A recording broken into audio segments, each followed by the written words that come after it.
سرکار مدینہ صلی اللہ علیہ وسلم نے ارشاد فرمایا، میرے آقا نے فرمایا کہ ابن آدم کی مثال ایسی ہے کہ اللہ اگر اس کو سونے کی ایک گھاٹی عطا فرما دے نا، چاروں طرف پہاڑ بھی سونے کے، درمیان کا سارا حصہ بھی سونے کا ہے، تو میرے آقا نے فرمایا وہ تمنا کرے گا کہ اللہ اس جیسا ایک اور اس کو عطا فرما دے، سونے کا ایسا، پوری گھاٹی سونے کی ہے۔ اور میرے محبوب نے کیا فرمایا، یہ پانے کے بعد بھی اس کے دل میں ایک اور خیال کیا ہوگا کہ اللہ اس جیسا اور عطا فرما دے، ایسا پہاڑ، ایسی گھاٹی اللہ مجھے اور عطا فرما دے۔ میرے آقا نے فرمایا اللہ اس کو اور عطا فرما دے گا، مگر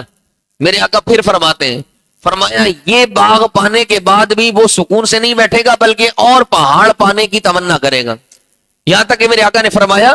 کہ ابن آدم کا منہ صرف مٹی سے ہی بھرتا ہے، کہ مرے گا تو خواہش ختم ہوگی، جب تک زندہ ہے وہ طلب کرتا رہے گا۔ میں صرف اسی کے ضمن میں یہ بات عرض کرنا چاہتا ہوں کہ مال کی کثرت ہونے کے باوجود اگر انسان مال کمانے سے باز نہیں آتا اور مال کماتا رہتا ہے تو پھر آپ مجھے بتائیں قیامت کے دن سب سے زیادہ آپ کو ضرورت تو نیکیوں کی ہوگی، تو پھر میں اور آپ نیکیاں کرنے سے کیوں باز آ جاتے ہیں؟ یا میں اور آپ نیکیاں کرنے میں گھبراتے کیوں ہیں؟ مجھے اور آپ کو نیکیاں کرنے میں آر کیوں آتی ہے؟ اب یہ جو صورتحال قرآن کریم میں بیان کی گئی ہے کہ تم اگر ایک نیکی کرو تو 10 گنا، ایک نیکی کرو تو 700 گنا، ایک نیکی کرو تو بے حساب۔ اب اس کا معاملہ کیا ہے؟ تو سب سے پہلے یہ یاد رکھیے گا، اس کے متعلق علماء نے فرمایا کہ پہلی بات اپنے ذہنوں میں یہ رکھ لیں کہ انسان جب نیکی کرتا ہے نا تو سب سے پہلے اس کی نیت اور اخلاص کا معاملہ ہوتا ہے۔ اگر اس کی نیت اور اخلاص کامل اکمل ہو تو پروردگار عالم بے حساب اجر عطا فرمائے، کوئی معاملہ ہی نہیں۔ اور اگر اس کی نیت اور اخلاص اس درجے کی نہ ہو مگر اس سے کچھ کم ہو تو پروردگار عالم 700 گنا تک عطا فرما دے، اور اس میں وہ بالکل ہی نیچے کی سطح پر ہو تو چونکہ 10 گنا کا تو وعدہ حضور سے کیا گیا نا اور قرآن کریم میں بیان کیا گیا،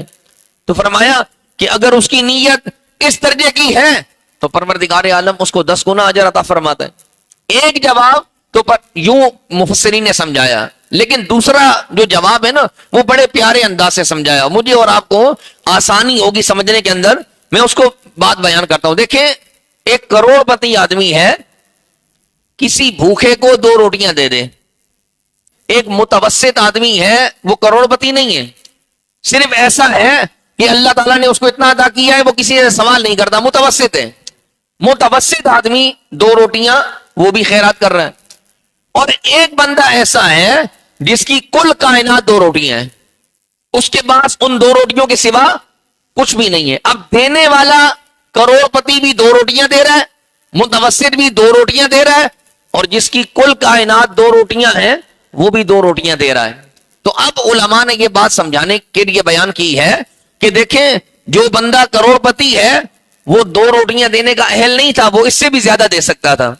تو ہو سکتا ہے کہ اس نے اتنے بڑے مقام پر رہ کر یہ صدقہ کیا ہو تو پروردگار عالم اسے 10 گنا دیتا ہو۔